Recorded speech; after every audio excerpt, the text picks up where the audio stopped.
Hello everyone, happy Saturday and welcome into Zelda Speedruns. We've got today the Link to the Past NMG League Season 6. This is Tower of Hera Round 1 between Eriror and Relkin. Here on commentary, we've got Clearmouse and Rob J. Beasley. I'm going to hand it over to the two of them, and I hope you enjoy the race. Yo, Rob, how's it going? Good morning, or good afternoon. Thank you. Yeah, it's going pretty good here. I'm looking forward to this race. Oh, these are actually these are the two players who put up the fastest 2 times in qualifying for this season's league, so it should be a really good one.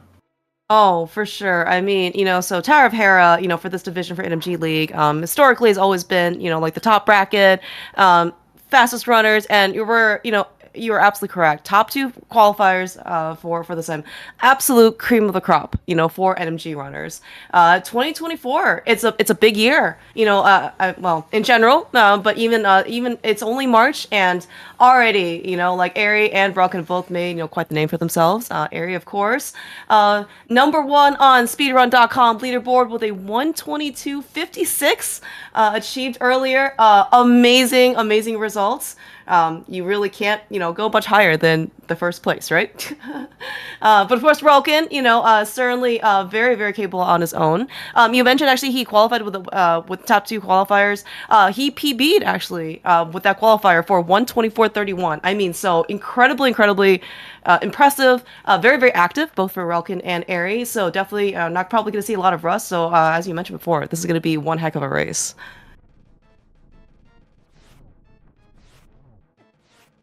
Yeah, absolutely. It looks like Eri's all set up, ready to go here with some file names. Yeah, I see that as well. Name, please. Yeah. So, of course, in a nice NMG race, not necessarily just league, but just NMG, I guess, like race history tradition. Players exchange file names, just so in this case, it's going to be a live thing, can't really control the other person. And okay, and correct me if I'm wrong, Rob, like you always want your file name to be one character, like exactly, because anything extra causes extra lag, I guess, or like delay with the text boxes. Yeah, just every time that the character's name is mentioned in text boxes. I'm not sure exactly how many times it is, but like the text is typed out character by character, so shorter names is less typing. Yeah, we don't have time for large talk. Or like you and I, are going to be the only ones talking. I know that there's a lot more stuff like in the game that people just kind of force themselves upon you because, like I guess they all want a voice, right? They feel entitled to their opinion. But I guess we're just kind of let some of that requisite talk go through, but otherwise like we are going to be the talkers, okay? Absolutely. Yeah, unfortunately, this is not rando, so there is going to be some talking from some characters in the game, but that's fine. We can deal with that. Yeah. We get a little bit of downtime between the dungeons. Yeah, that is actually true, right? Like NMG. So despite this actually being a speedrun, and we do in fact get some, as you mentioned, some downtime in between some of like the tightly packed action. I mean, my understanding is that you still do have to kind of mash through some of the tech stuff, as in just to get through the large talk, but it's probably relatively minor in terms of effort exertion in the the grand scheme of things for compared to the other like 500 whatever screens of the game.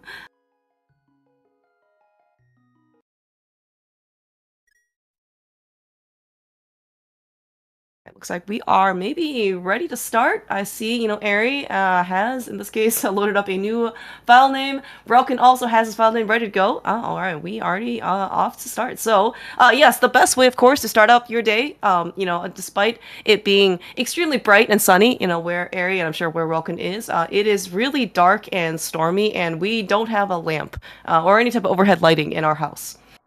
It is quite unfortunate. Yeah, there's a lamp right there in that treasure chest, but we're going to be ignoring that one today. Don't you think that the lamp would be a lot more useful if it weren't in a treasure chest? Like, somewhere like propped up. They probably did have power outlets, like in Hyrule, but at least somewhere where you can at least, maybe, like put some oil in there or something, within arm's reach, as opposed to, all, tuckered away in a chest somewhere. Yeah, I guess so. Time to open the test too, right? I mean, we're all out of magic right now anyway, so I couldn't have lit anything with the lamp. So, what can you do? Yeah, I heard even there is actually going to be some extra magic pots here if we make a slight detour to the right side of the screen coming up. However, given that we had already avoided the first chest in our house, I guess we're also gonna have to avoid the second chest. That has the lamp. Did you know that there are multiple lamps in this game? And it's like Schrodinger's. Yeah. It's like Schrodinger's chest, right? It's like you don't actually know where the lamp is until you open it.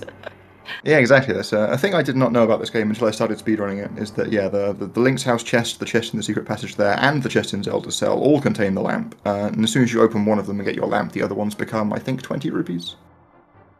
It is some number of money, yes. You might be right for 20 rupees. I want to say it's 5, but it might be 5. It's been quite a long time since we've seen the attempt of obtaining multiple lamps. You know, I did hear that they do get a fire rod later on in the game, so maybe that is like their upgrade to the lamp. But and until then, that's probably like 30, 40, 50 minutes away from now. So.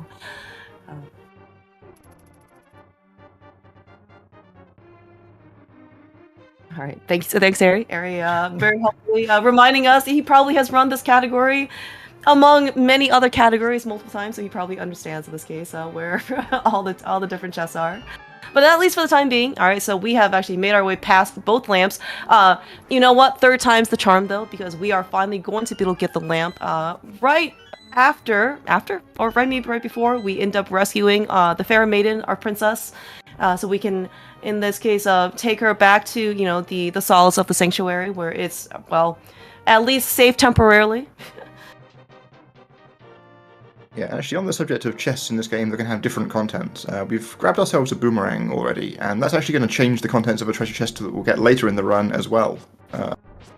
Where there would be a red boomerang in the Village of Outcast, there will now be 300 rupees. Yeah, that's also a great point. That's right. This game is actually really dynamic, It's almost as if there was like a wizard or something at the end of either the Light World or Dark World, like maybe, being able to cast some, magic shenanigans on these things.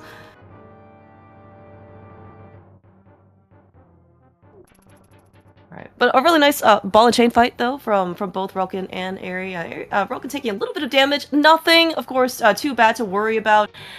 We actually do see that, well, going through the escape sequence, we are armed with a fighter sword and a shield obtained from. Well, our uncle's not quite a chest because, and uncle's not a chest because uncle ends up giving you 2 items, and the only other time, as you mentioned before, is that you really can't cram, multiple items in one chest. So that's how we know that uncle is in fact, well, some sort of well, he was an animate object. We're just not gonna have to, we don't have to worry about the state of uncle right now. He has blessed us with his shield and sword. That's all we have to worry about. Yeah, he'll probably be fine. Yeah, exactly. It's not like we ever go back there anymore, right?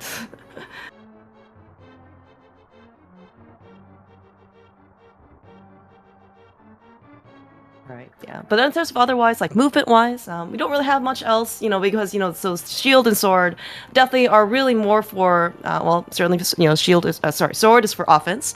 Shield is, yes, you are going to get some defense, but in terms of movement, unfortunately, that boomerang will only help us get items, from far away, to us. It doesn't really help us, I guess, like, propel ourselves, right, to the item that, we would like. That would actually be kind of interesting, if the boomerang can actually do that.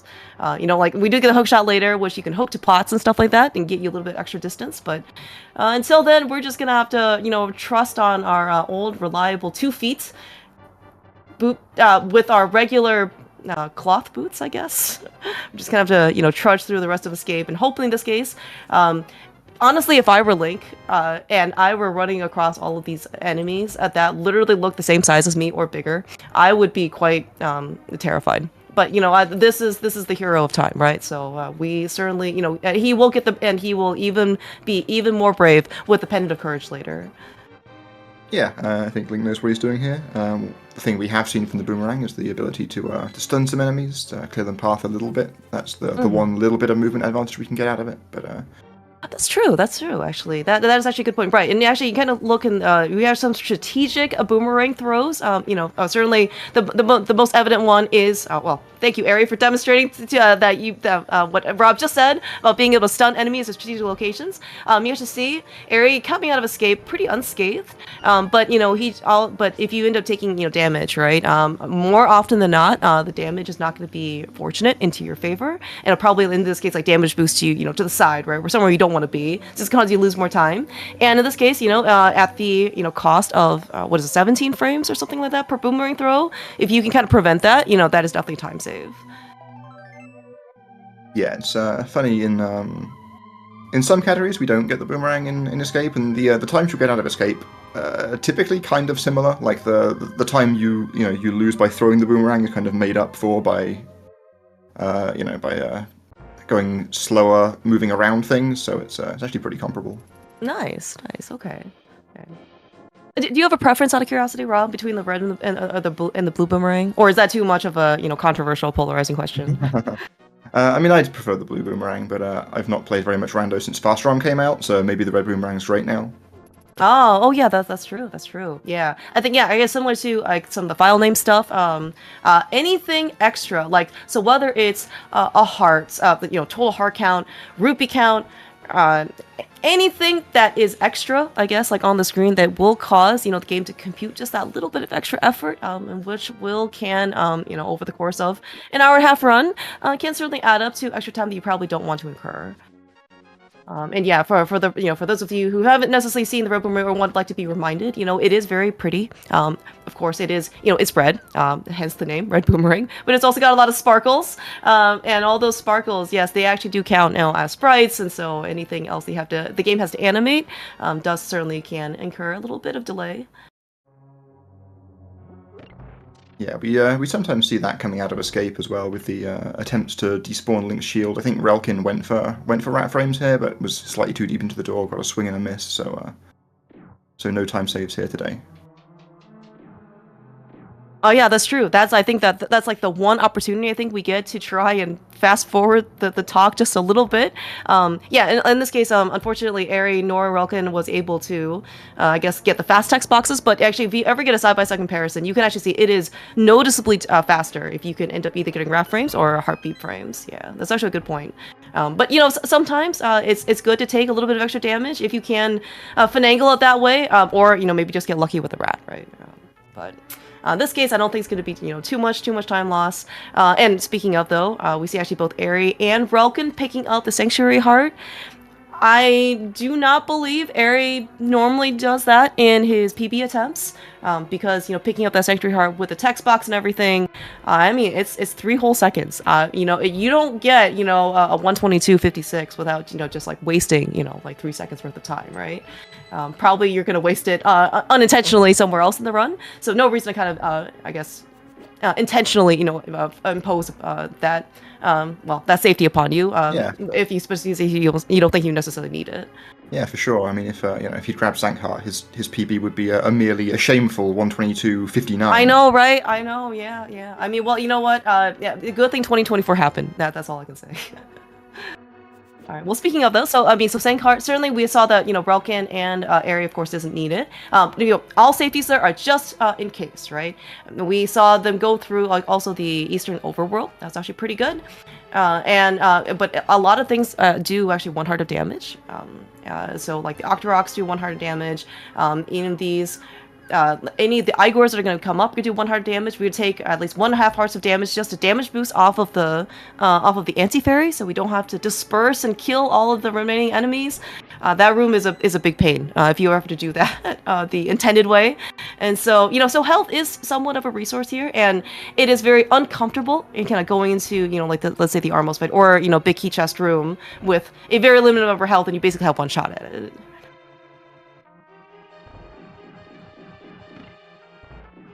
Eri not getting some particularly cooperative patterns there in Zelda Gamer Room. Let's see if the Stalkers are more behaving themselves here for Relkin. Yeah, a little bit. Got the unfortunate arrow drop for Relkin there, though, where you shoot the guy to the left and he does drop the arrows, so you can't really get them. Yeah. Kind of in this case, looking at at Relkin's side, like so Eri was at least fortunate to get one arrow drop, so he is at least going into the fight he was at like 26 or something. But yeah, Relkin unfortunately missed both drops or both opportunities for drops, and so we're gonna be just a little bit of an arrow deficit. But I know that these guys know their backup strats. Very nice primary strats though on most skills on both sides. Yeah, and how bad the arrow situation is will become more apparent after the Lawnmowers fight. Obviously, that uses a kind of a variable number of arrows depending on how well it goes, so we can see how many they've got after that. I have confidence, Rob, that they will both use 12, and they will all be dead. Okay. Something like that. All right. Well, okay, so we actually just see Eri, at least in warm up, making his way through pod in very unconventional ways. But you know what? The first 11 minutes were absolutely worth it because look at Eri and Relkin picking up their boots. Now we're not going to necessarily dash out quite yet, but we're going to be able to use our boots right here on the stairs. Get the first spin speed of the game. Always great to see. Yeah, gotta set the tone for spin speeds going forwards. Oh yeah. Both hit it.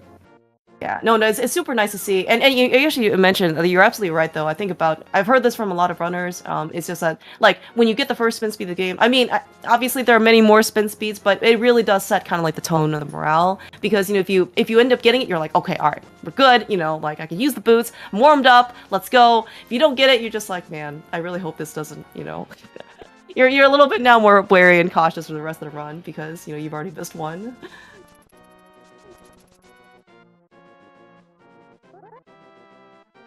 Like both of them are going for the unholy spin speed here as well, as we call it. Yeah. I mean, well done on both. For both Eri and Relkin. Yeah, one of the most marginal time saves from a spin speed in the run, but yeah, they both hit it, so it was worthwhile. I mean, but also again, every spin speed I think you nail, you just get that much more of a morale boost, right? Because you're nailing all your spin speeds. You feel like you're gonna you're definitely playing well. I know that a lot of people also say Light World ends up certainly looking a bit paler or lighter, I guess, especially compared to Dark World splits. And if you end up losing a little bit of time here and there and Eastern Desert Overworld, Hera, whatever, you can always make it up. Right? But it still feels really good to nail all the things that you were meant to do.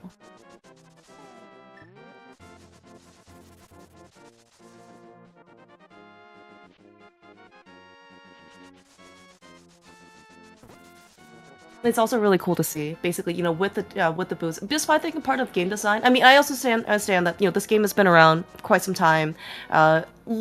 Heavy optimization, both for movement, for resources, for execution, but I think also as part of the design, the fact that we do have boots and we are not allowed to save and quit or anything like that, so we are gonna have to run around. At least we get to run around all in the overworld to be able to get to one location to the next. We literally made our way from Eastern all the way to the library and all the way down to desert. Really actually great to see also that the boots, there's a lot of really nice dash lines, wide open.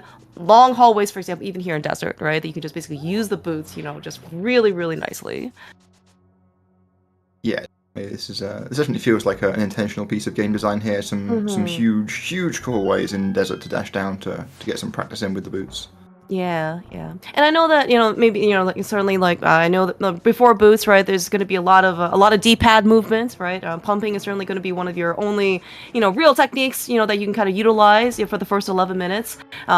There were long hallways in Eastern where I think I assume Eri and, Relkin were probably both, pumping or double pumping or, whatever to try and save those extra frames. But I think to some extent also having those hallways in Eastern, gives you more of an appreciation, right? It's like, man, I really wish I could have something else that would just let me, run a little faster, move a little faster, right? Through this, through these types of things. Yeah, Eri got the better patterns from the cannonballs in the big key room, so was able to dash immediately down after the chest. Relkin had to delay slightly. Nice. Although speaking of Relkin, so Relkin, he is down, a little bit, one arrow drop versus Eri, but he is up a lot of money, it was 20 rupees basically worth of money. That means I think you probably got some red rupee drop or something that I just didn't notice. Yeah, it's usually in double readies. You spin a whole handful of popos. Sometimes one of them drops the red. Yeah, that's right. Yeah. Yeah, one thing I think I've also heard, from runners is, I guess, like talking, they just kind of, talk amongst themselves, self-commentate, a lot of stuff about price packs. That is something that you really kind of, I think you eventually learn pretty well from this game. Yeah, and Eri actually grabbed the extra 5 rupee in the Circle of Pots in Desert as well, because I mean, you only really need 4 rupees to be okay, because then you can grab all of the trees. But like the 4th blue rupee on tree rupees is pretty slow, so it's nice to be at 9 or more, so that you can skip that one, which is why Eri went for the backup. Oh, see. It's actually like really amazing. And this is how you can kind of, I think, tell by how I guess like optimize like some of this movements. Right? Even like you think that okay, I pull the tree, I get 4 rupees, right? And they just kind of disperse. They're all literally kind of like right next to each other, right? Surely, like getting all 4, you just kind of. I think it's you like getting all of them is kind of like one fluid motion, but no, like as you pointed out, if we could actually save ourselves even getting from one of them, it's actually like it actually can be faster, which it's just amazing to me. Speaking of amazing, all right. Well, let's look at some arrow counts here and some cycles for my opinion, the best Light World boss. I think I had a pretty good start. Oh, it's very nice. I think it was 3 cycle. Yeah, that was a 3 nice little finish there on the last cycle. Picked them both off. Yeah, Relkin getting a little bit unlucky here with some of the Lamos patterns. I mean, anytime you have short hops or, Lamos are either going too far away or don't really stay in the air for, you to be able to shoot them. Always, there's something you can't control, but, it's also something you just gotta roll with. It's like a 4 cycle fight there from Relkin, but, like, not that bad given the patterns.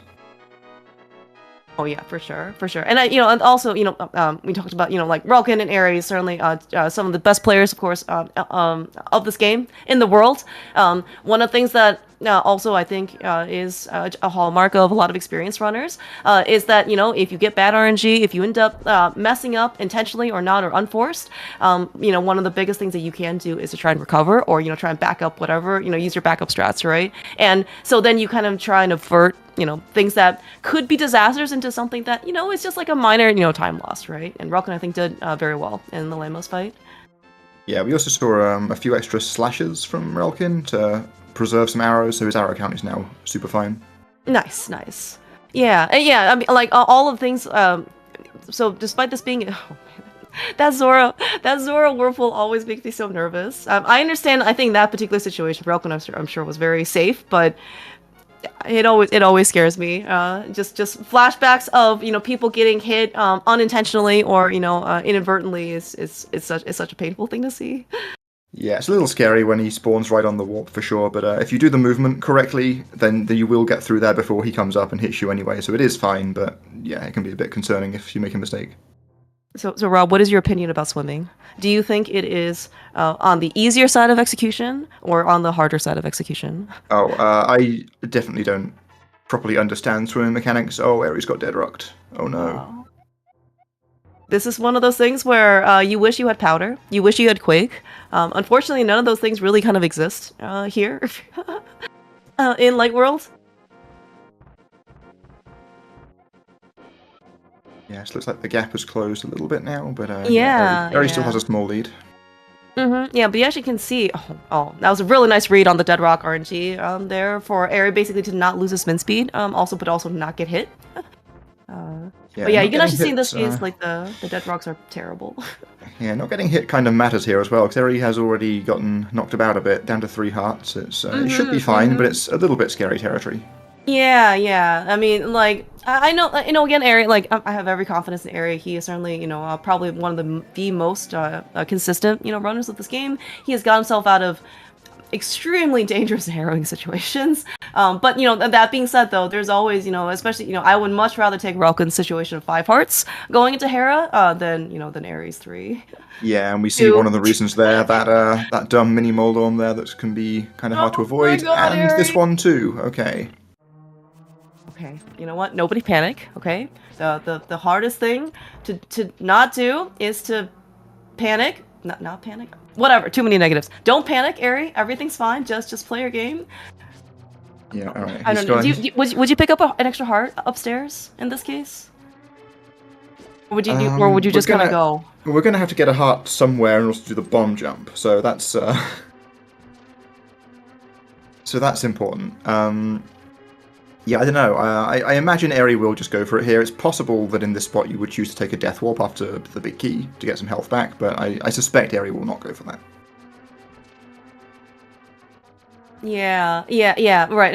And to answer, Plumeria's question in chat, like, yes, death warping is allowed, as Rob had mentioned before.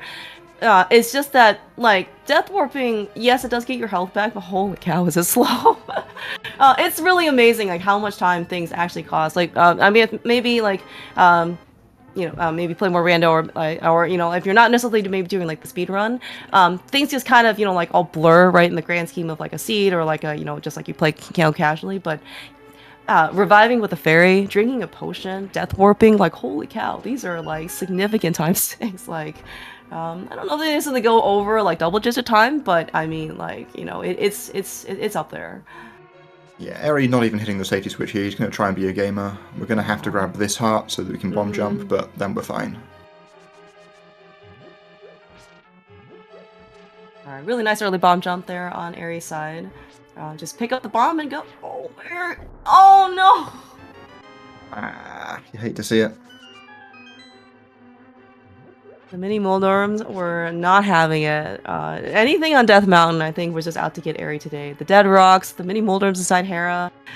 I mean, you just absolutely hate to see it. I mean, you mentioned before, right? Like, sometimes, like you going into Hera with 3 hearts, is a precarious situation. I mean, it certainly could have gone a lot better, but also, yeah, this is kind of the risk in this case you can't take.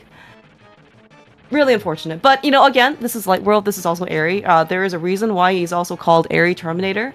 He can come after you. And he will.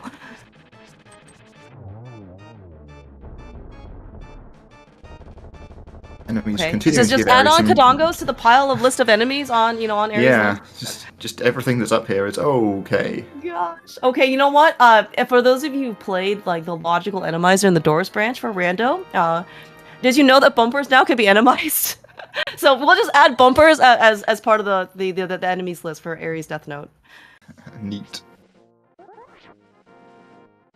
Everything's fine. Everything's fine. All right, but Relkin, you know what? Made it out of Moldorm. While the the Light World Gatekeeper, we've actually seen this case quite full-on display, on Eri's side for how much of a terrible location and split this place can be. But you know what? Relkin, though, is out of at least the worst portion of, I think, Light World, and we're on our way now to probably the more fun part, at least for the ending. You could go pull Pedestal, because we have all 3 pendants. Go get the Master Sword. Relkin picking up those tree rupees, and because he was so rich before, kind of actually see in this case, he didn't have to go to the right side to go pick up the blue rupees, right? He only had to go to the left side, which again, like anytime you have to go, back and forth for movement, it saves time. Relkin wasn't far enough away from having enough money to skip a red even, which can save even more time, but yeah, he will have to grab all of those this time just.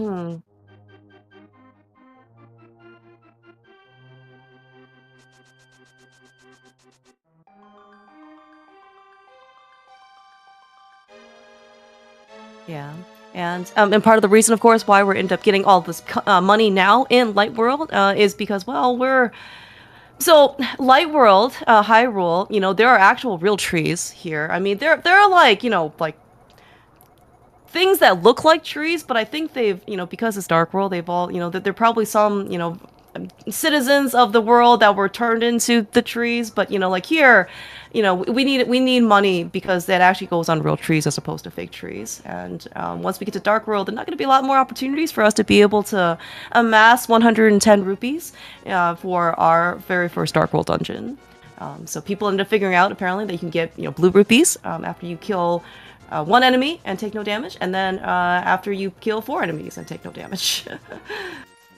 It's funny how money works, I kind of wish that would happen in real life, but I guess we don't all live in Hyrule. Yeah, apparently here money really does grow on trees.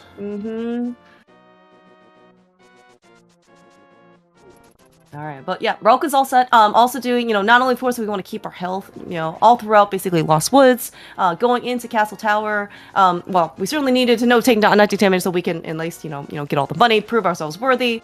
We actually do see that with the Master Sword, which is a significant upgrade, from our fighter sword that we got from our beloved uncle that we're still not visiting in Secret Passage, because I'm sure he is just fine, or maybe he even made his way home, But we, in this case, are afforded the luxury of ranged attack with our sword beams. So you can kind of see, in this case, Relkin at least activating a little bit, trying to break the barrier.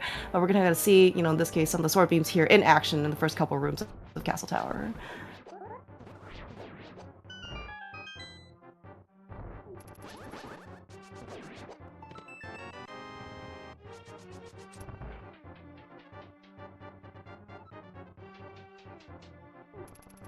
Yeah, really nice room so far. And Eri, of course, is just he's doing what he is terminating best, which is in this case making great strides, basically to try to claw back some of the time that he unfortunately had lost to. Well, those are pretty long, in Hera, but we're just gonna put that split side, aside. We're gonna only look towards the great future when we descend into darkness.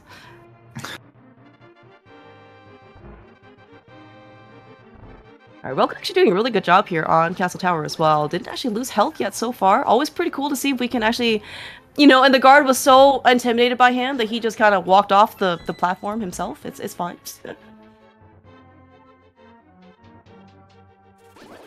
Yeah, but also be able to have some of these sword beams. Oh, I don't know if you can take a little bit of damage here, but to be able to actually, keep sword beams throughout. I think there are some really nice strats with sword beams and, optimally. But I guess even if you don't have sword beams, which it's very easy, to lose them just like right there, on Aries' side. You can get nicked by a guard. Some of the backup strats are also pretty good. Yeah, I mean, Relkin was at least able to retain beams until the room where they were useful. So yeah, got to do the good strat in the in the red guards room. Yeah, also actually, I think kind of nice to be able to just kind of slash off. The Relkin, is affording the, in my what I call like the Bari strat on the blue guard. Anytime you have sword beams, we're gonna see some Baris, once we get to the Dark World. But anytime when you can disperse something that will be a potential threat to you, from far away, it is definitely to your advantage to do so. And Relkin definitely just knock that blue guard out so he doesn't have to deal with him later. Potentially, Eri farming up, just enough rupees. So everyone's all set. Relkin's got 123, Eri's got 110. We're all good. Good financial planning on, both Relkin and Eri's sides.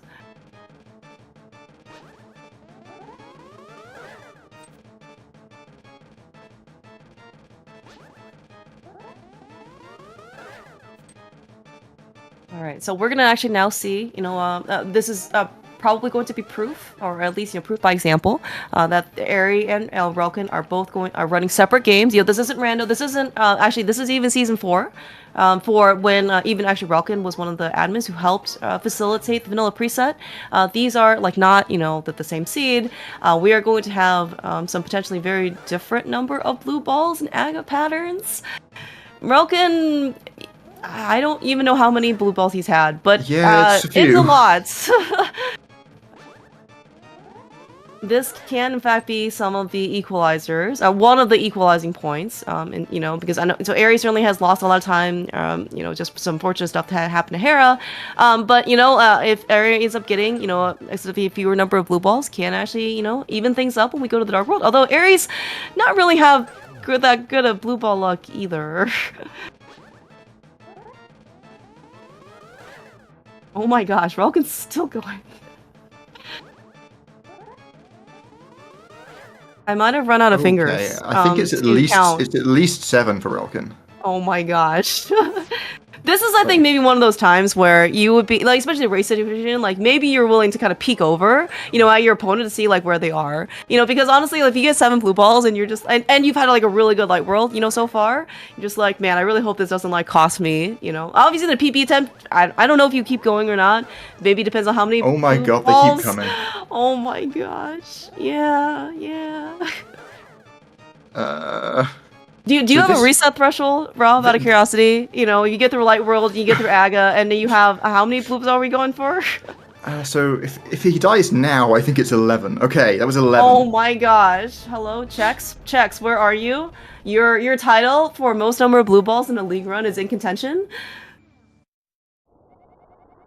Does that mean Eri got 7 then? Something like that? I also didn't count. Yeah, I don't together know. I don't have enough. All I know is that the race is basically tied now. Yep. Wow. I mean, and also like relkin actually had a pretty good light world, right? Like I mean, yeah, like he has some pretty unfortunate like lamo patterns, but I think overall his execution is very solid.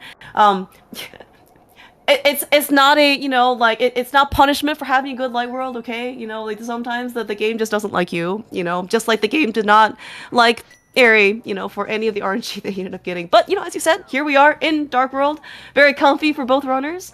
Yeah, pretty much we're starting at a, well, even slate going into the second 2/3 of the game. Yeah, we spent half an hour warming up, and now it's just the Dark World RTA race. That's right, yeah. You know what? I think they nailed all except one of the spin speeds, maybe. You know, I mean, but still, you know, that's still a really good morale boost too, right?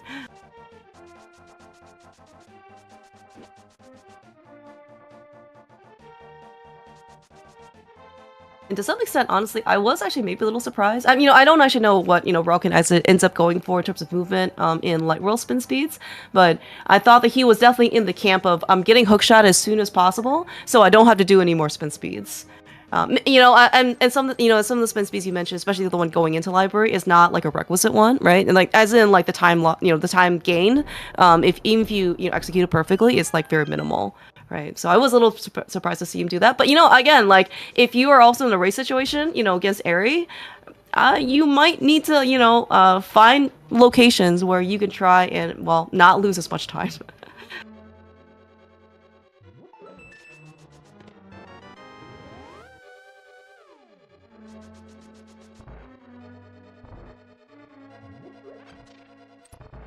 All right, so we are gonna see. So okay, so both Eri and relkin has rescued Kiki.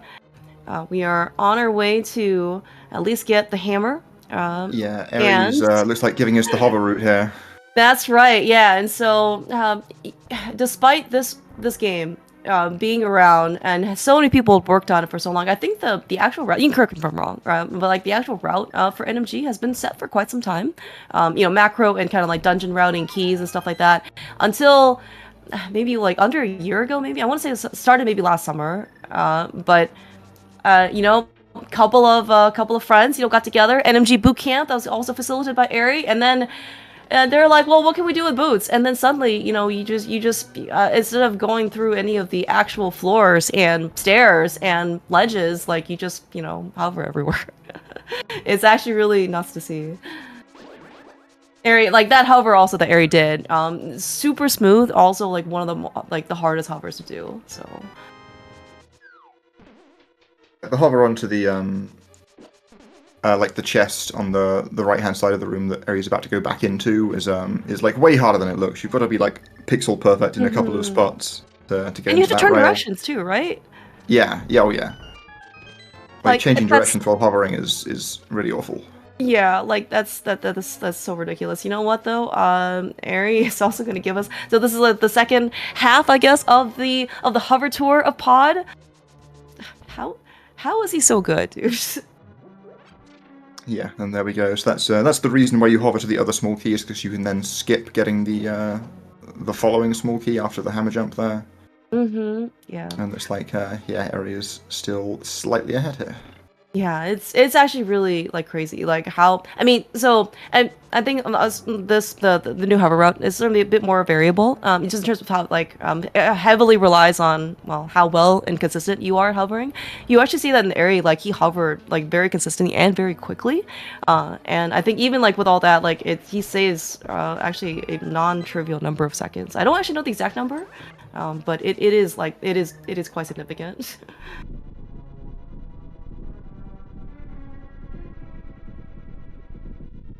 6 seconds? Alright, thank you. Yeah. 6 seconds is a lot, by the way, to save. Yeah, like at this level, that's pretty substantial. I mean, that's the biggest single time save to be found in NMG for like several years. Yeah. I mean, we also still see like Relkin taking the more like traditional route, right? Like one of the one of the top 5 NMG Zelda rando techniques that you must learn type of thing. We saw Relkin do the hammer yump. We saw Eri do the hammer hover, I guess. I mean, like that sequence break in itself, right? Saves like what, like 30 seconds or something like that, just because you don't have to go around to the dark maze, go get an extra key, etc. Like, I mean, like that was like absolutely basically required. And yeah, Eri just Eri and friends ended up finding another way to shave off like an already pretty tight pod.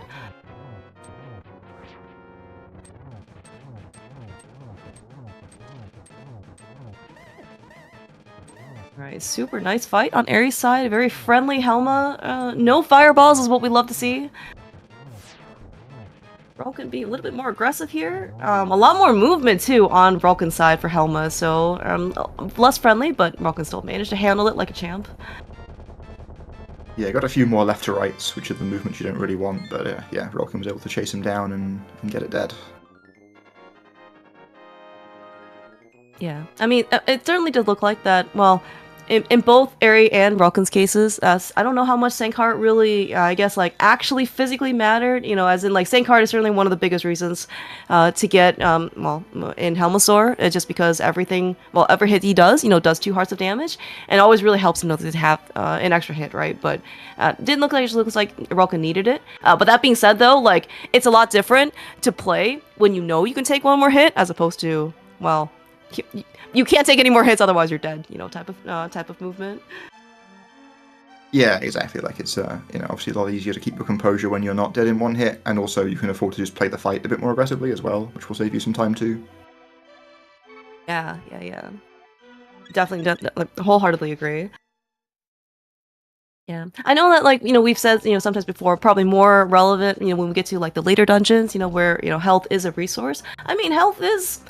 It's still always a resource. It's just that we're maybe not, intentionally damage boosting as much. It's more like we're going through like the pod overworld screen. There are a lot of enemies that we are very bravely jousting towards, dashing towards with our sword out, and we are confident that when we do hit an enemy, even when we can't kill it, the iframes are probably going to be enough to buffer whatever other damage we could take. Right. That being said, not all enemies are fortunate, or they can be quite unfortunate, and that if you end up getting frame ruled or end up getting nicked by something unexpected, Dark World is dangerous. Those moblins do 2 hearts. Snapdragons do 3 hearts, and then suddenly, you're going into Thieves Down with only, half your health.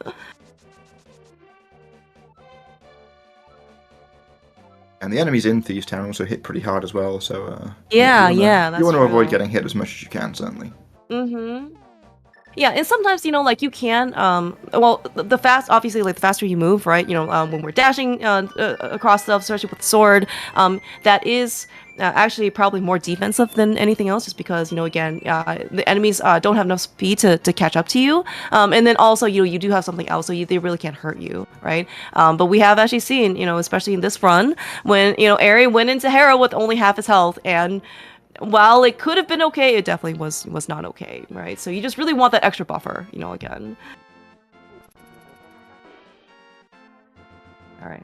Great to also see, by the way, great execution, with the spin speed. I don't know if it's considered to be requisite, but if you don't get it, it's a pretty hefty time loss. Not only, of course, if you can't dash, that red guard absolutely has the power to catch up to you, because he has like auto boots.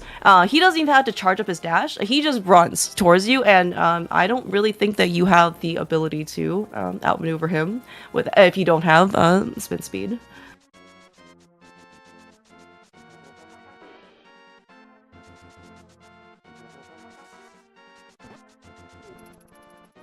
Both of them dealing with the 3 Musketeers screen really well there. Yeah, doing quite nice. I also like I don't know if this was kind of intentional by game design, right? So after we defeat Aghanim, right, in Light World, the security in Dark World ends up kind of like being beefed up a bit, and I think those blue guards were green guards, right? I think in Light World.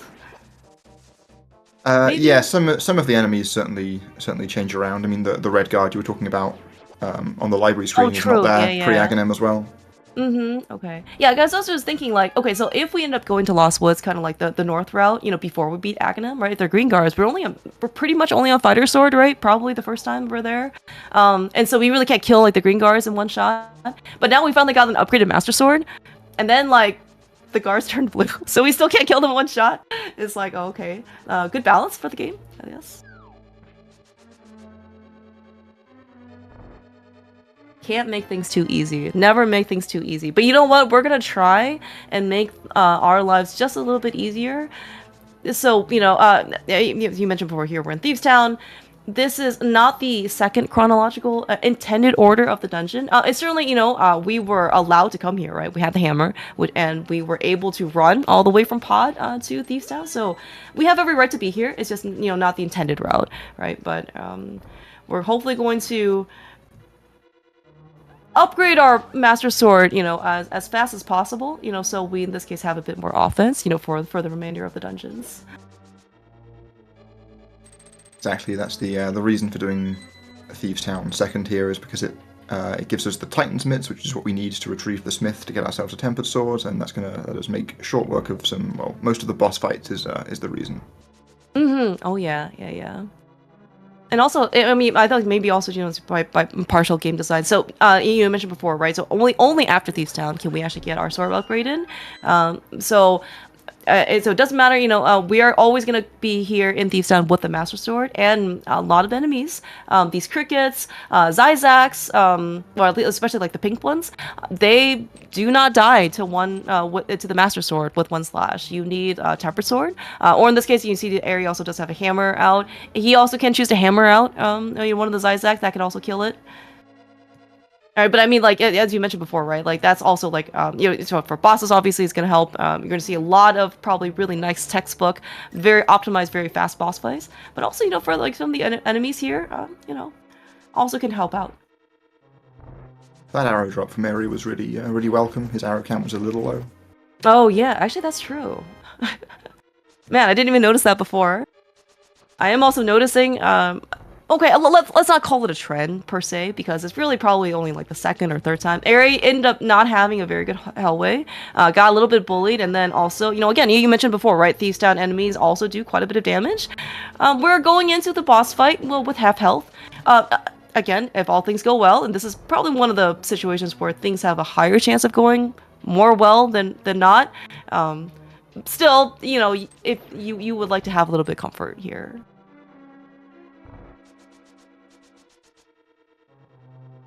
Right, Eri into the blind fight here. Blind's an interesting boss in that it actually takes the same amount of damage from any of the weapons that damage it. Like, so in this case, not having a Temper Sword yet does not matter at all. It is just 9 hits in, like, 3 sets of 3. Yeah, perfect. Yeah, and also another, like, really nice reason, I guess, to do Thieves Town before anything else, is because, yeah, the sword doesn't matter here. Staying on script for both Eri and relkin, which is really great to see. I think relkin in general, though, has been playing for, like, his execution has been quite solid, throughout. He got a little bit unlucky with the helmet sword fight just because it was a lot more erratic, but, I think, like, all of his splits are going to just look, like, completely red, right? But I mean, like, outside of, like, the 11 blue balls, I think his run has been pretty good. Oh yeah, I think relkin is probably still on approximately PB pace, if not for those blue balls. Yeah. Sometimes, the game is just not fair. I don't know if it's meant to balance things out, between, like, Eri and relkin. I mean, again, they're two separate games, but, so Eri has been kind of gotten some pervasive, unfortunate RNG, from a lot of the overworld enemies, right? And just kind of, but I mean, like, and relkin's was, at least for now, is much more concentrated, in that, like, getting 11 blue balls, like, I think by any count, is considered to be pretty unlucky.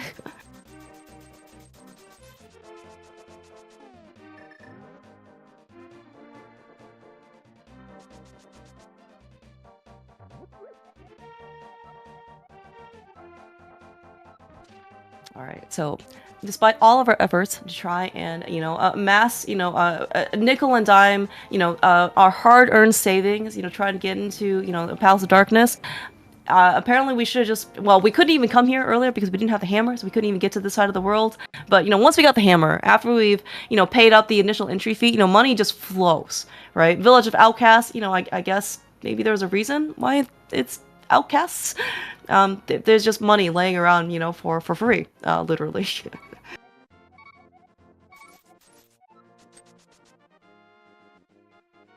Actually, a couple of 300 rupee chests we'll pick up here. That'll give us the money we need for the flippers, which I think is the last thing we need to spend any money on in the run. Yeah. After that, the rupee count becomes irrelevant.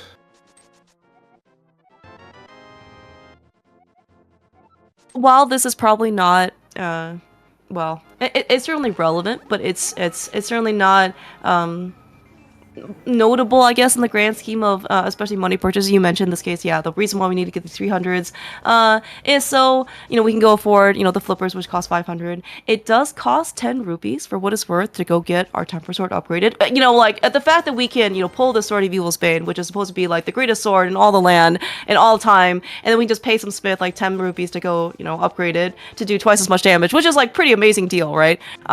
You do still need 10 rupees, and while it's not maybe necessarily relevant in this particular category, there are other categories where if you don't have 10 rupees, you are quite sad, and you have to go and like farm like the I don't know, maybe you bonk the tree twice or something. Yeah, for sure. In like a lot of the like the glitched categories, the like the tempered sword is basically the only thing you need to spend any money on in the entire run. So you just need to like find the fastest 10 rupees you can find on your route. Oh, nice. Yeah, I don't even know how to farm money. Honestly, I've seen people bonk the tree, but I'm sure maybe there are more creative ways to be able to get the money. All right, gone through the easiest room in the game. Really great to see. At least sometimes some things have behaved a little bit better. I also will note that Eri did get Fence Dash, so certainly very promising looking for the remainder of the run. Did Relkin mean to fall down the hole there? I don't quite know where. That was also my confusion. Imagine me seeing Relkin fall and go past the map chest, and I was just like, oh, wait, what? Okay, I'm gonna assume it was not intentional. Like, yeah, I don't think it's intentional, but it probably isn't actually that slow. Yeah. Oh, yeah. All things considered, it's probably not, because you're entering from like the regular entrance versus I guess like dropped. So it's just like one screen transition and then one going down, right? So it's actually it's really not that big of a time loss. Yeah, it's a couple of. You're probably just more tilted or like disoriented, if nothing else. But you obviously don't have to do quite as much movement on the overworld either to get to that hole as you get to the entrance. But yeah, you also then can't. You also then can't fall in the hole after the fire rod to get back to the door because it'll put you back to the right-hand door. Oh, okay, yeah, that's actually a good point. Yeah, oh man, all these things, right? You don't actually think about, or at least I didn't think about, but you thought about. So. That is why, luckily, Relkin thought about it as well. He had a plan for what happens when you fall in the hole, which is good to know. Yeah, I mean, great. I mean, so I don't know in this case if he's actually gone through like this type of situation before. I imagine he might have, given how many, runs he's probably done, in the course of his lifetime for this game. But if he didn't, this again, it's how do you avoid a major disaster? Just try and back up whatever you do, and it's great thinking on your feet. Talking about great execution though, 9 out of 10 fight on Ares side for Mothula. We see like Temper Sword really kind of paying out here. Oh my gosh, dude, Relkin also really solid fight. Yeah, frames away from the 10 out of 10 there. That last spike just shifted slightly before he got the kill. Yeah. I mean, very impressive here on both these Mothula fights. And again, Temper Sword, does twice as much damage as Master Sword. This is the third dungeon in chronological order, so we were not actually meant to get the Temper Sword until after this dungeon, right? I mean, but man, like, why would you spend like twice as much time or more, on a terrible Mothula fight if you didn't have to? And yes, all Mothula fights, I understand, like the terrible part is redundant, because they're all terrible. But, I'd put it there for emphasis, okay? Yeah, I mean, the Master Sword fight is certainly a lot more terrible. Same with the next boss coming up here as well. Cold Stare is another one where the difference between Master Sword and Temper Sword is pretty huge. Cold Stare is just scary. We are you are correct though. Like so we are gonna have to do the second dungeon chronologically at least at some point. Which we'll get there eventually. But certainly we are coming up to one of the bosses that are quite has quite the notorious reputation of basically ending runs. Right, Cold Stare is extremely punishing. The temper sword fight makes things a lot safer for sure. We're hopefully gonna see some really nice fights from Eri and Relkin. No more parties. It's too early. We can't be out and about, even though it is dark out in the world. We maybe can't tell a sense of time. Did Eri get hit from something? Yeah, the moblins on the like the screen after the pyramid screen. Or like the when you're heading sort of north towards this area. Oh yeah. You got picked up by one of those guys. Our shields. It's supposed to do something. Why can't the shield, like, why can't we wear the shield on the back or something, Like, I feel like we should have a second shield, and you just keep it on our back so we can't get hit, when we're, running away from something. Yeah, we saw Eri pick up the bush for catfish to try and find a heart and didn't get one, then, like, spending a little bit of time killing a crab and didn't get a drop, so a little unfortunate. Oh, that is really unfortunate. Right, so I think every enemy has a 50% chance of dropping something. But yeah, I mean, so I will say that overall the speedrun is actually very not dependent on luck. But that being said, we kind of obviously see some bad RNG being put on display, right? Both enemies, drops, like sometimes the things you just can't control. Relkin, on the other hand, though, I think his romp through overworld, through dungeons, I mean, he's been pretty consistently at full health for a good amount of time, too.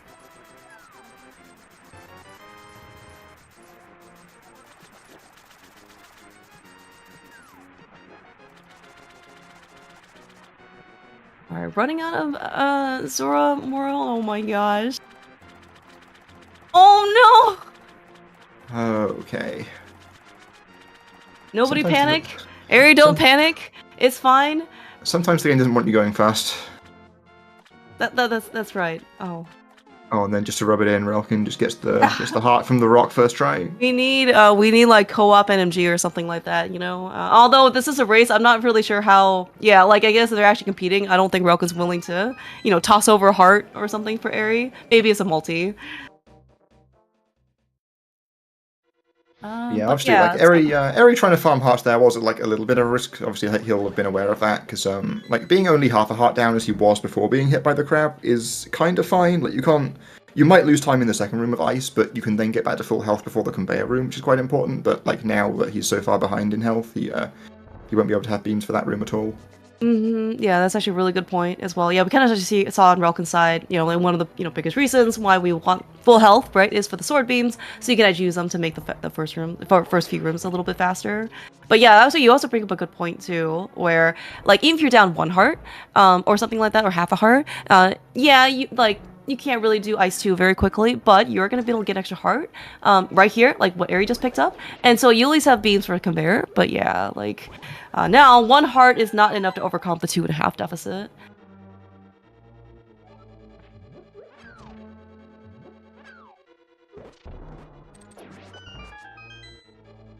Alright, Eri looks like though he's just going to go for the, tried and true actual Ice Palace bomb jump, not Ice Palace hover.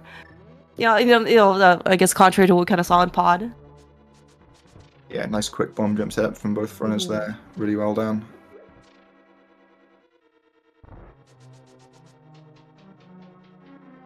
Yeah, and I think Eri's health, for what it's worth, is probably going to be still fine. I mean, going into the dungeon on under 2.5 hearts, okay, for what it's worth, is not a new situation to Eri, and for this particular run, I think he should be fine on Cold Stare, as in, he can take one hit and still be okay. Which is really kind of like, obviously we like to be able to take a little bit more, but, one hit I think is a really good buffer. Again, you're not playing in Oko mode.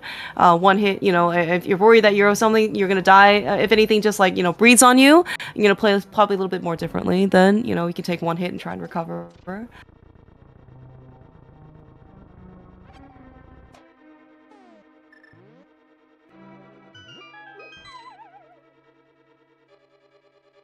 Excellent fight. display of execution on Aries' side. Alright, Relkin's gonna look like using his pause buffer slightly differently than Eri. Also double poking. Nice job, Relkin. He has a 124-31 for good reason.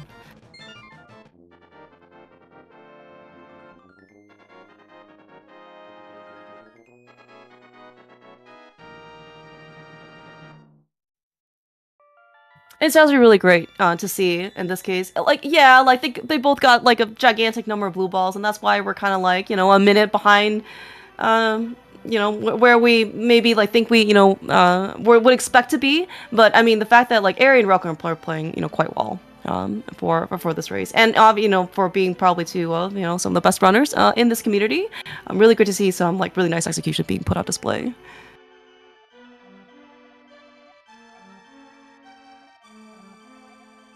Yeah, absolutely. I mean, like looking at Aries' splits there, he's less than 2 minutes behind PB, and that's with so many blue balls and a death in Hera. So it's pretty good going. Yeah, like especially like watching, you know, high level runners, you know, as Eri and like as Relkin, it's really remarkable to see like, you know, at the end of a run, you know, let's say they consider to be like a mediocre run or something like that, and they listed like all of these things that like went wrong, right? And yeah, somehow they're still like within like such, I don't know, like all their rooms are just like are so tight. And I guess like, you know, maybe when you get to this level, you just are much more nitpicky, right? Than anything else, because your standards are just that much higher. Instead of finding basically falls like, oh yeah, like my major disaster, you know, is I forgot to do X, or, you know, this happened to me, so I lost, you know, 30 seconds or something like that. You know, their major disasters are like, I lost, you know, like 30 frames in this room. I bonked on this, you know.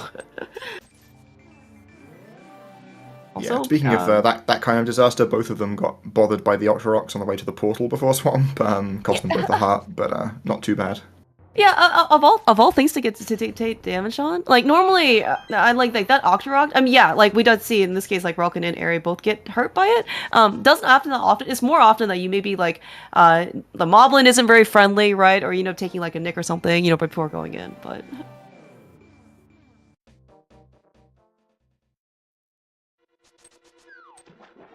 But yeah, so after dungeons, okay, the order that we went through so far is Dungeon 1, Dungeon 4, Dungeon 3, Dungeon 5. So, you know, what's left in our mix? The only missing number is 2.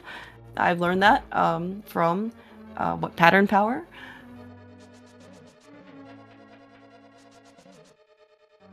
And this is going to be one of our, the prize of this dungeon is going to be the relief that at least Relkin is looking forward to no more spin speeds for the rest of the game.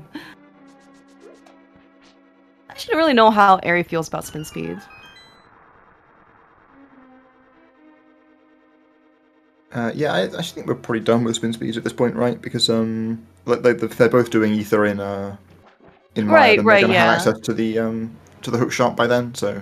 Right. Yeah, I guess remember like Relkin be a bit more vocal about not wanting to do not wanting to do spin speeds versus hook speeds, but I just don't know in this case like if Eri has other reasons, I guess, for doing, you know, Swamp first to get the hook shot. Spin speed is probably one of the like the most outstanding one. Yeah, if Eri just prefers to shopping, you know, done later, that's also fine too. Pretty good switch room there from Eri. Just gets his toes onto the pegs before the water comes down. You know, we talk about, at least in Rando, and this isn't possible in NMG, right? Is we have an Aga Hall of Fame, right? So if you have the hook shot and you have the boots, right before Aga does this like cutscene, you can hook speed on the stairs, right? Like where Zelda's being transported away, and then see how far you can go. I think, you know, if we want to do like a Swamp Palace Hall of Fame, that switch with like the pegs is actually a very good contender. You can, like, people can get surprisingly far, and you can get surprisingly stuck on that switch. Oh yeah, that switch is kind of sticky.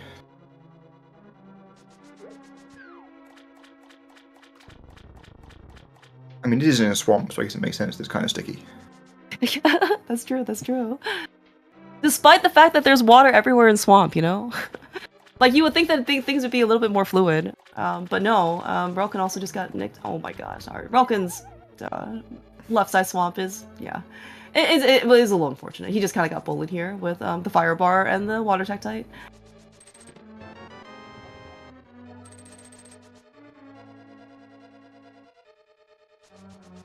He probably doesn't care. Well, okay, I can't speak for him, but given that this is the second dungeon chronologically, we are here with what, like 3 more heart containers, then maybe even a 10, probably if not more, right? Just because if you're especially playing the game casually, you can get extra heart pieces, you can get bottles, you can get you can get whatever, right? So usually super safe, and the enemies don't even really do that much damage. 1 heart here, half a heart there.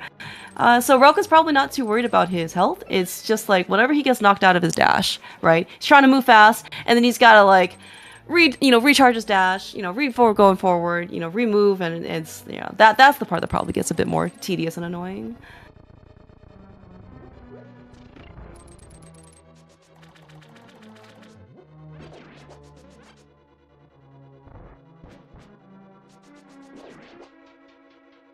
Yeah, by the way, Marab, you mentioned Tempered Sword, a great boon for boss fights. We saw a really great demonstration on Cold Stare, Eri, and soon to be Relkin coming up on Argus. This is, I don't know if it's like one of the biggest impacts, but I mean like the difference between Master Sword and Tempered Sword for Argus is huge. Oh yeah, like it helps out a lot here. Well, I assume they're both going to go for the 0 cycle here. Let's see if they can get it.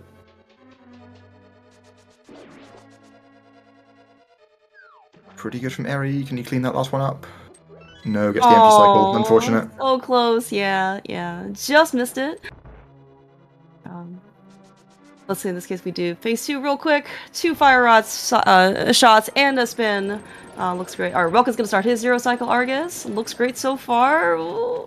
I think we got it in time. Oh, yeah. Nice. Yeah, Relkin. Yeah, just beat the buzzer. 1 cycle, can you remind me, do you know off the top of your head, like 1 cycle is like 6 seconds? I think it's about 6 seconds, yeah. 6 seconds? Okay, yeah. That's a whole pod hover. Dude, like that's pretty significant. But yeah, I mean, like the Relkin certainly was a little bit behind. I mean, anytime I'm on a save, like that is like a very great display of execution to be able to get the 0 cycle. And of course, with Temper Sword, it is actually possible. With Master Sword, I don't even know if what is actually possible with Master Sword. 0 is definitely out of the picture, but like, is 1 cycle even possible? Do you know? I think it is. It's okay. It's weird. Like you can do it. You can do the 0 cycle attempt the same sort of way, but like I think you have to like poke them an extra time. It's really weird and awful, and I never like tried to practice it. Okay, weird and awful. Got it. Okay. Oh, so we're never doing Swamp again. Gotcha. All right. Yeah, I mean, this is a question you need to ask someone who's done low percent, because I've not actually touched that category myself. Oh, okay. All right. That's very fair. Sometimes I wonder, like, okay, you know what? I think low percent a lot among with like a lot of other categories, they sound really cool on paper. It's just like when you actually have to maybe run it. I don't know.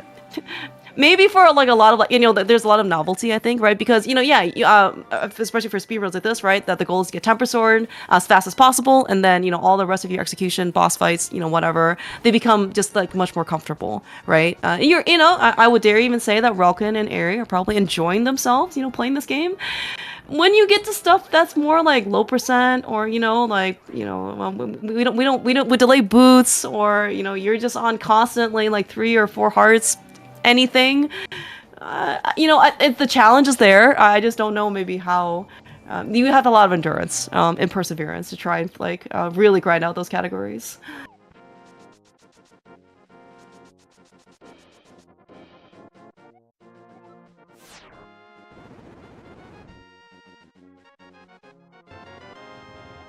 All right. Well, talking about shopping, talking about getting the hook shot.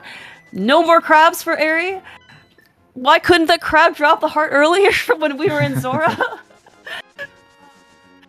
Life's not fair sometimes. Alright, but we do have, in this case, no damage taken on any of the overworld here. Relkin, yeah, you get a little bit more cautious here on the Ice Rod cave screen. But yeah, the important part is that as we're coming into the end game, we have, so we already covered dungeons 1 through 5, not in that order. But now we are actually going to go in, regular dungeon order. So we're going to do Dungeon 6 for Meyer, and Dungeon 7 later for Turtle Rock. And one of the reasons why we want full health is again for Sword Beam, so we can basically take down the first couple rooms of Meyer very quickly.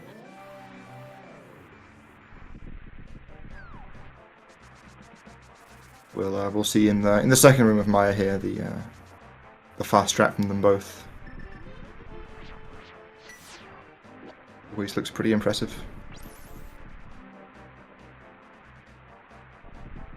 Definitely one of like the more showy rooms in the category. Like I think it's I mean it's not an easy strat, but it's also not as hard as it can look, and it's just like quite impressive. There we go. Really nice room for Mary. Oh, for sure. Yeah, yeah. Anytime, I mean, especially at, high level, both, demonstrated by Eri and by Relkin. I mean, like, when you do a room properly, or you do it, quickly, it almost looks like a dance, right? Like, well choreographed, well timed, well executed, it just looks so nice. Oh, yeah, one of the whiz robes got away from Relkin there, Yeah, but that a is nice just quick cleanup. unfortunate. Yeah, again, I think Relkin actually has been, so he hasn't maybe gone like maybe as extreme bad RNG as some of the stuff that Ares faced, but like the stuff that he had to have dealt with though, like he has recovered quite well from. Yeah, Eri unfortunately going for the fireball skip there and not quite making it. Just takes a harder damage here, but that should be fine. We've got a little bit of health to play with in Misery Mire, even though we are going to take a lot of intentional damage in the backstretch here. Yeah, I would actually assume that also, like, I mean, I know that Eri doesn't usually get Sank Heart in his PB attempts, but so, like, even the fact that he has one extra heart here to probably work with, maybe gives him a little bit more luxury as well. I think I've always seen Relkin always pick up Sank Heart, so this is probably just within his, like, more regular calculus. But, I mean, that being said, though, even Relkin is down 4 hearts total. I don't think it'll be too bad for him. Like, he should still have enough health for Vitreous.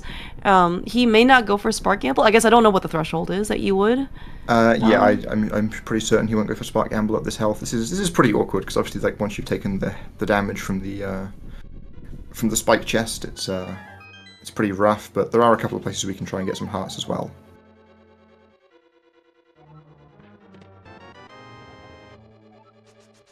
Eri, of course, is going for Spark Gamble. Not a great boost. No, unfortunately not. It's the opposite direction of what we want to be boosted. Always move forward, not backwards. This is what I've learned about going fast. It's like when you're grabbing rupees from trees, You always want to just go towards the direction of the thing that you're going to. In this case, only left, not right.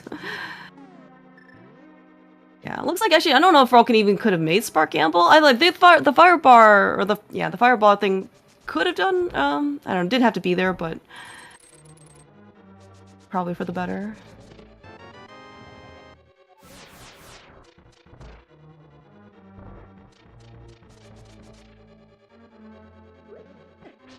Alright, you mentioned here, yeah, the Relkin's health.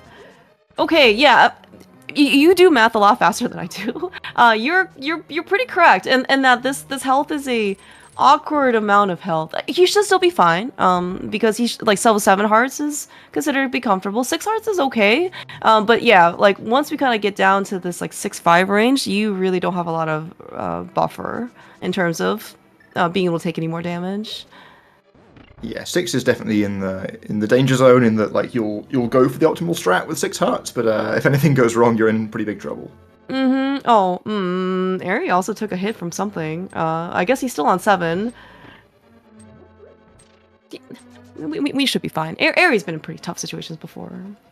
As has Relkin before. And Relkin, in fact, actually, even more recently, probably more active than Eri, has played a lot of spoiler lock stuff. And as a runner, when you are executing on low health and low equipment, like, he knows how to survive. Alright. Well done from Eri. Only taking 4 hearts of damage. 8 arrows into the big eye for phase 2.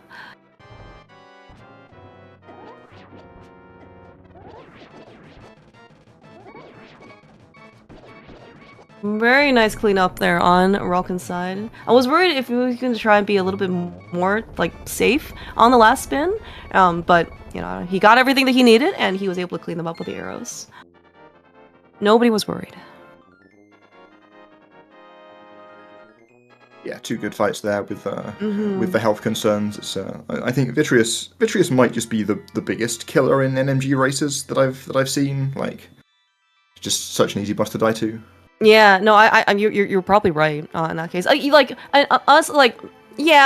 people died to Trinex, yeah, people died to Ganon, and stuff like that. But I really do think you're correct. Like between Vitreous and Cold Stare, like those are definitely the most frequent run killers.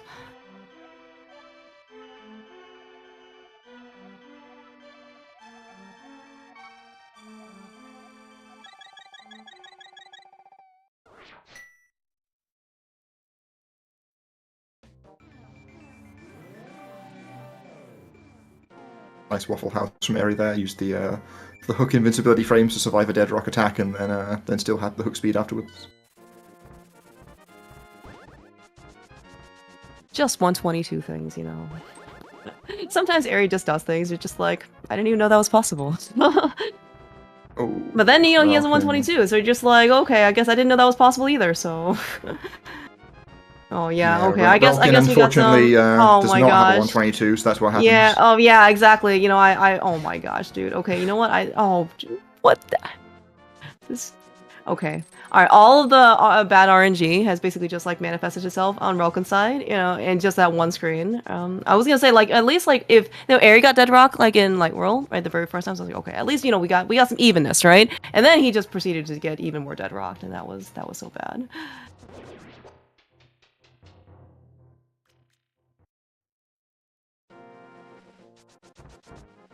And this is also, I mean, like, I guess, like, Death Mountain certainly does have quite the reputation, right, of, well, stopping runners in their tracks without, like, kind of much recourse, and you can really tell, like, despite basically, you know, how good, you know, Relkin and Eri are, the amount of skill, like, there's only, I think, really so much you can do to try to react to RNG. Sometimes you just get stuck with no other recourse, and it doesn't matter how good you are. I mean, you try and mitigate some of the stuff, like with boots, you know, hook speed, and you know, hooking over, you know, to the rocks or something like that. But I mean, sometimes when you get stuck, you know, dead rock freezes in the wrong spot. You have to sit there for 8 seconds, and then, well, a lot can happen in 8 seconds.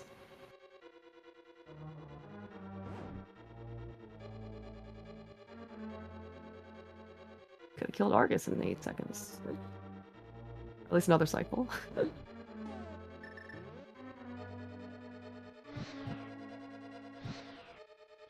Okay, alright, well, okay, we are on to Turtle Rock. I believe Eri and Relkin both preserved the price packs from all the way back in Castle Tower, like, way back when, because they were both able to have sword beams at least entering.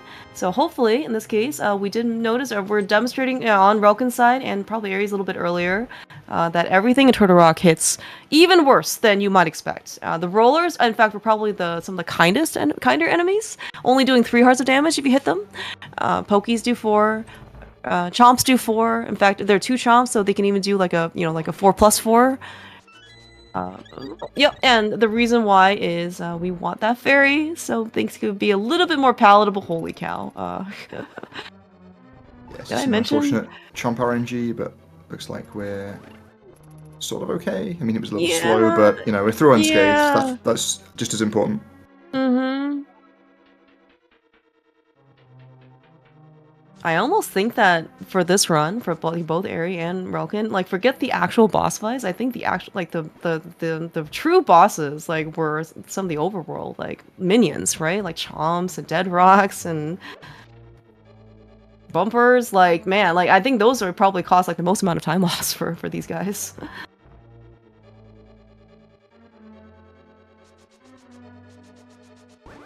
Alright, there's Eri's prize pack drop. Doesn't even want the magic. What a gamer.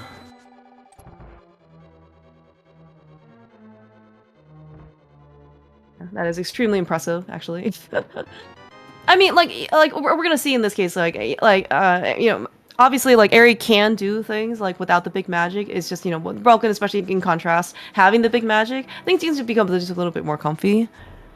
Yeah, like once you get the fairy drop where Eri did to get you back to full health, and you get to have beams for the crystal roll room that he just did, then you can preserve some magic with those strats, and then that's enough to get you to the end of the dungeon. And I guess also, like, full magic, I mean, you have a little bit of extra buffer, just in case, right? Like, think, if something doesn't go right earlier, you know, Relkin placed like, 1 cane block, right? But sometimes your cane block can get eaten. It can sometimes, you know, hit a chomp that you didn't necessarily mean to, and then you have to basically use, you know, like, another cane block, right? Or something like that if you don't have beams, or, you know, because when do you have beams in chomps? Just laser skip from Eri as well. Really well executed as well. Oh, looks like Relkin has beams in Crystal Roller as well, which is... Yeah, saves, what, really half nice. a second? Something like that?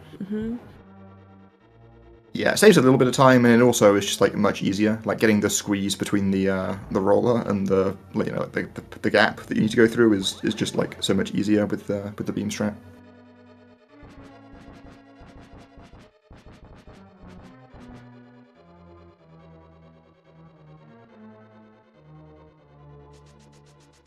Yeah, Eri's going for the poke dash Trinex fight here. Looks like he gets it. I mean, this is something that I think was also maybe right. Eri mentioned that I think this was something that was more recently implemented. Like I think people knew about like the poke dash stuff for Trinex. It's mainly just try and save for the magic refill, especially at this stage when Eri and Relkin kind of going into the fight with a lot of health. So the bulk of your time spent at the end of the boss fight is actually going to be the health and magic refill. If you refill 1 heart, then the bottleneck is going to be your magic refill, right? So if you can save on that, you can save even more time, which is really just remarkable how much execution and how much optimization like the run has had over the years.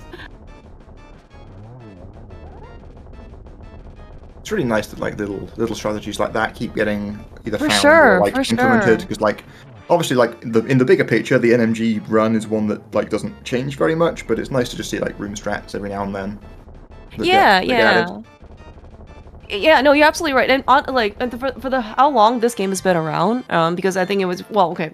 I don't think people immediately started to speedrun it, when it came out, like in the early '90s. But I mean, like, given that this game has such basic longevity, how many people have worked on it, the fact that I think people are still coming up with different strats, like new improvements and stuff like this. I mean, because I think even as like Spin Speed Helma was something that was like semi-recent. Certainly more prevalent probably in some of the earlier seasons of NMG, but I mean, like, you see newer stuff implemented. The pod hover, right, was also new discovery. I mean, like, newer things are being found, and it's really just remarkable, like, how much amazingly, like, there's still more time saved to be had. Yeah, for sure. We'll see another one in the upstairs of Ganon's Tower as well. There's another comparatively recent strat in the Eddie Arrow. Oh, right. Yeah, that's right. No, those are like some really see. I think sometimes you think about it like you've seen it for long enough and you're like, oh yeah, of course that's, but no, but you're absolutely right. Like, this is actually going to be something that was actually pretty recent as well. It looks super cool. Like, and I mean, and I think like Ares probably also one of the first ones that started doing this. At least like more like in the racing scene. And again, like when it's well done, it just looks so fluid. More use of that boomerang, by the way, that we found all the way in the front of Escape. So like GT Basement is. Okay, it might be arguably like more like puzzly if anything else, because okay, yes, like the goal for you of course is to find the big key to this dungeon, and in order to do that we got to navigate through all of these different rooms looking for different keys and items and such things like that. But like the fact that like they're kind of still designed and optimally, you're using stuff that you found basically in like minute 2 of the game. Like, I think that's actually really cool to see. It's really like a culmination of everything that's like that just comes together for the game.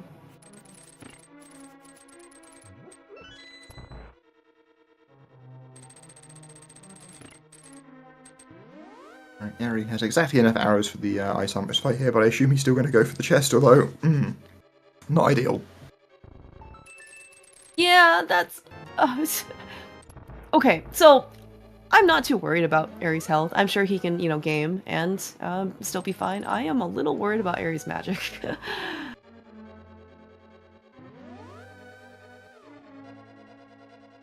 Like, one hit from the anti-fairy, there is one magic pot upstairs. So, like, we can recover a bit. I mean, like, ideally, you would have one full magic bar, like going up the hill, going up the climb. But yeah, I guess okay. You know what? We're gonna learn together, Rob, and everybody else. What Ares gonna do here? Yeah, well, that's one magic pot. Mm-hmm.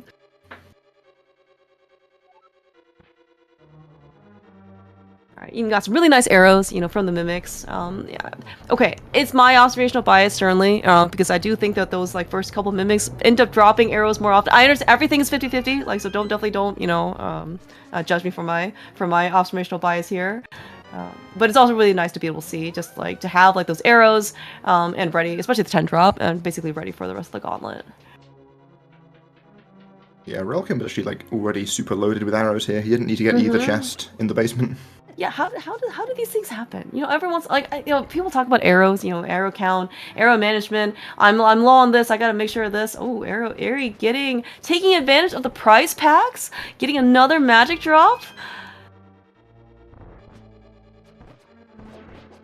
Nice, and there's also a magic in the bottom left of this room, which we'll see if he grabs as well. Yeah. Oh man, Eri.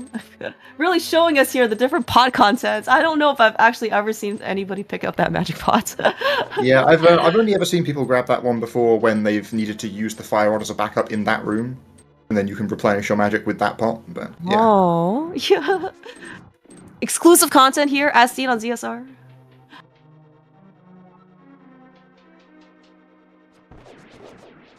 Everything's fine. It's okay. The hard-earned magic that Eri ended up picking up throughout the gauntlet was worth it. Yeah, I think he's going to want the magic in this next room now as well. Yeah. Yeah. Just getting to see all the backups today.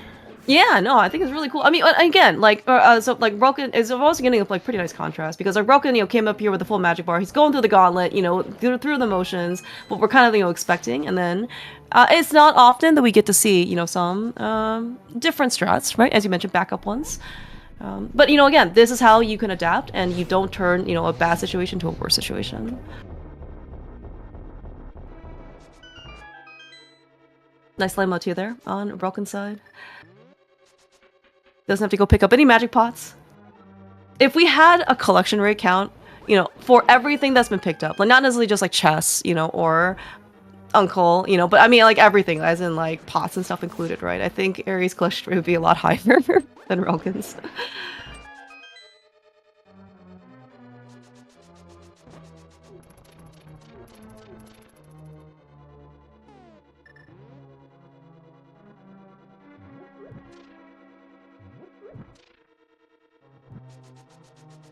Ah, yes, right. Eri also reminding us, at least probably he's the first one too, the pre-Moldorum small key in GT.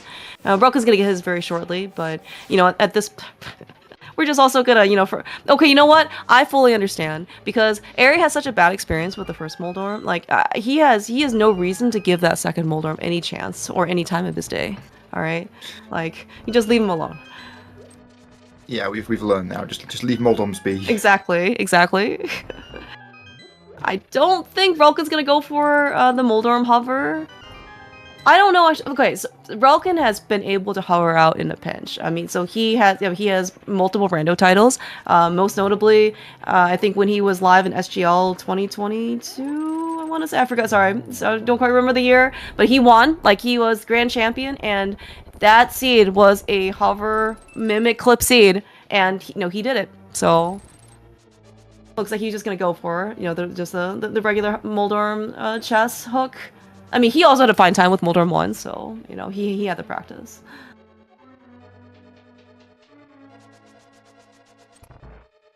Yeah, but Eri's hovering has definitely been very on point today. He hovered the entirety of pod, which was arguably, like, that hover at the end was probably, like, one of the easiest ones that he did, like, in the entire run. Yeah, for sure.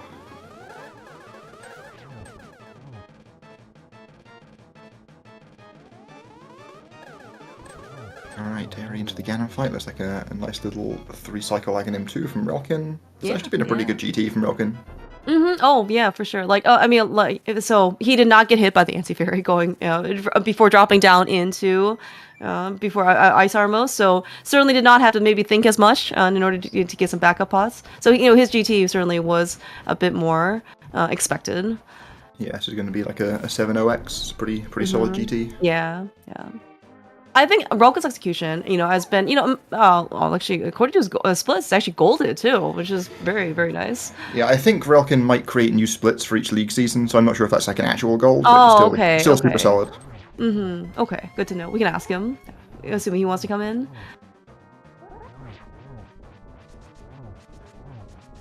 He's also got an Eastern Gold showing, which with Sankar I wouldn't necessarily expect, but who knows.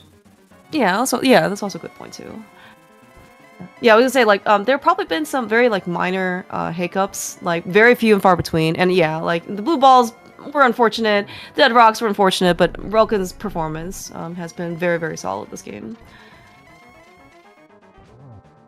Of course, Eri just going through the motions that he has done probably thousands of times at this point. Got Torch Glitch with his Fire Rod. Just gonna go do a couple more spins. And Relkin also looking like he got the one-on-one. On to phase 4. Oh, Relkin! Okay, this is why health is a resource. Thank you, Sankart. Man, you do not think that Sankart would necessarily have an impact, but here we are, 1 heart again for phase 4. GG's, by the way, Eri. Great job. 125-22 on first place. There we go. Yeah. Apologies for not calling the GG's quite as you finished. Relkin kind of gave at least me a little mini heart attack. Yeah, it was a little scary, but anyway. Should be able to clean up this fight now as well. Yeah.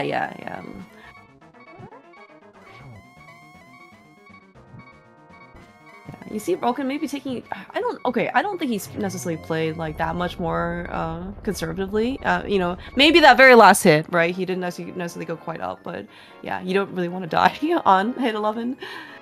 All right, big GG's for Relkin. You know, very, very like you know, a really, really solid performance. 11 blue balls. You know, you can, you know, I guess like the support group is going to be Relkin and checks now, as opposed to just checks.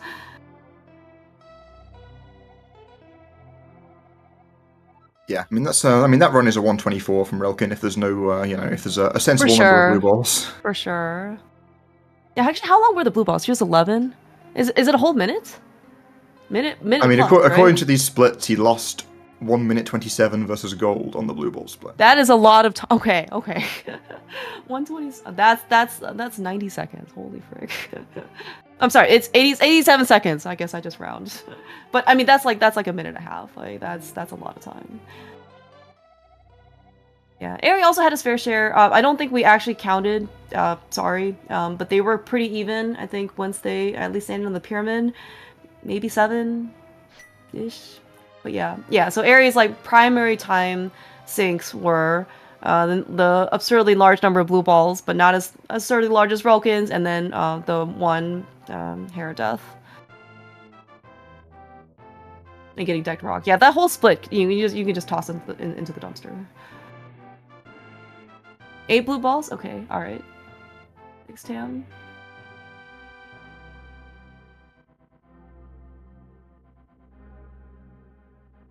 Alright, looks like we are at least gonna get Eri to chat with us a little bit.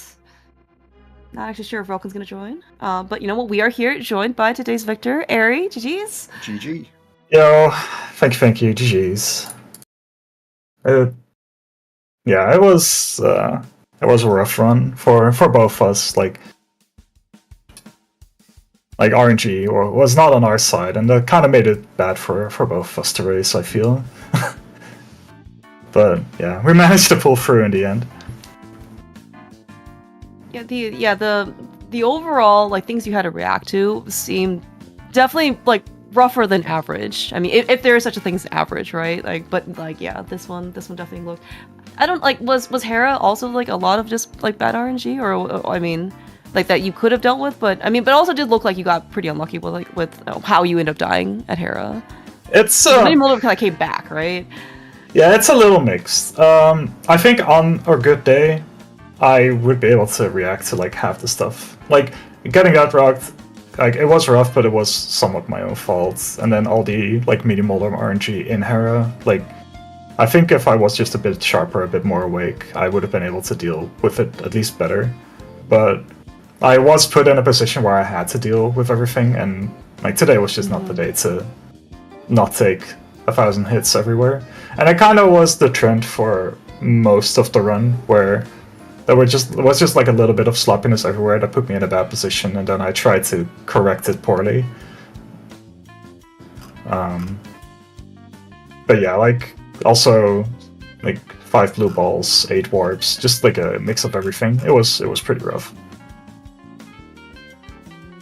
I certainly did not envy you when you had to play this run.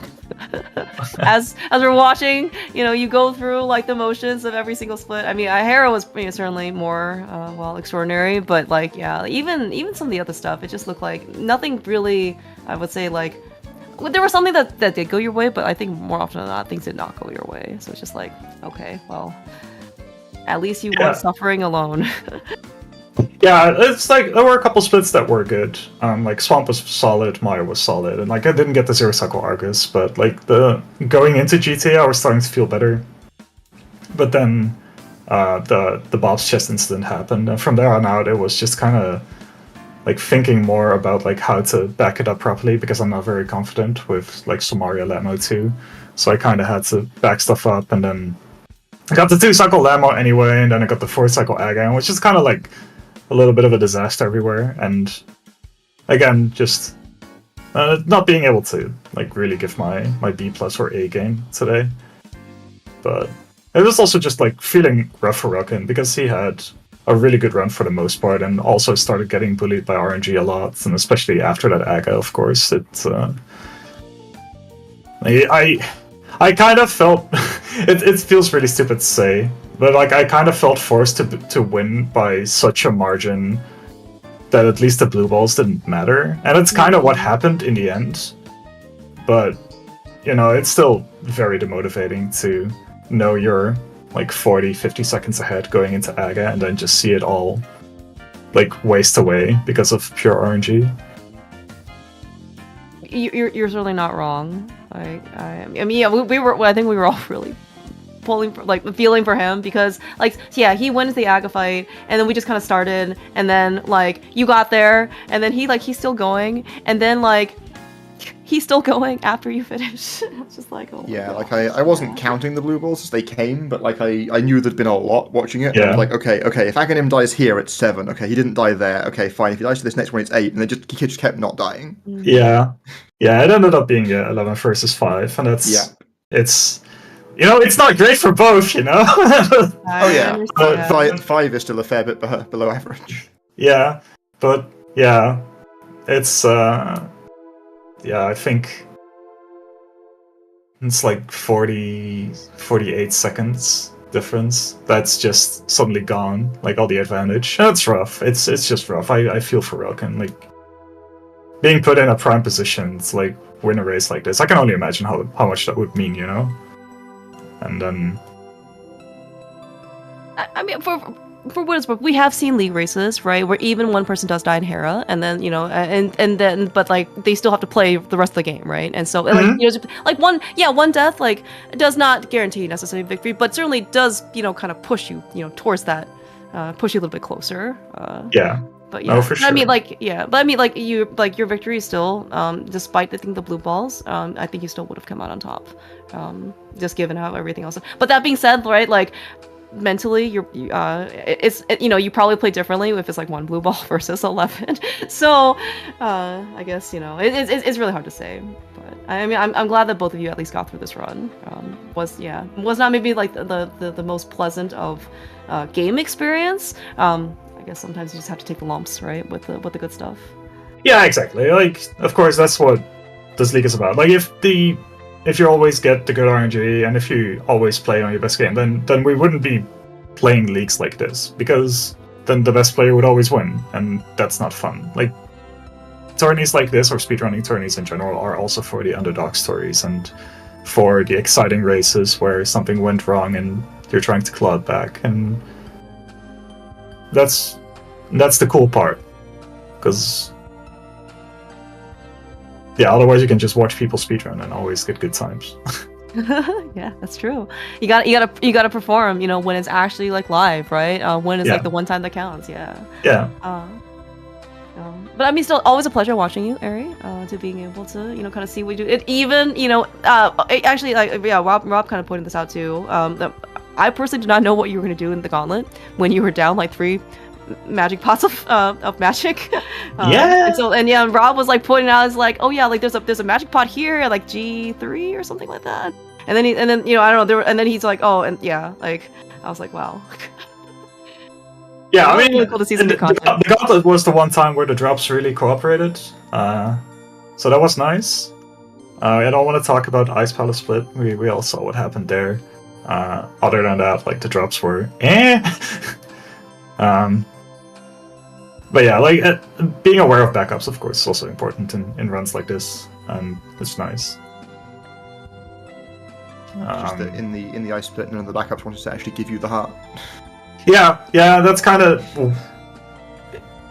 like if you get like 5 50-50s and you lose all of them, it's like, okay, yeah. After like getting to Zora, it's like, okay, that's 1 in 8, and then it's 1 in 16, and then it's 1 in 32, and then like, okay, well, we're certainly hitting the coin flips today.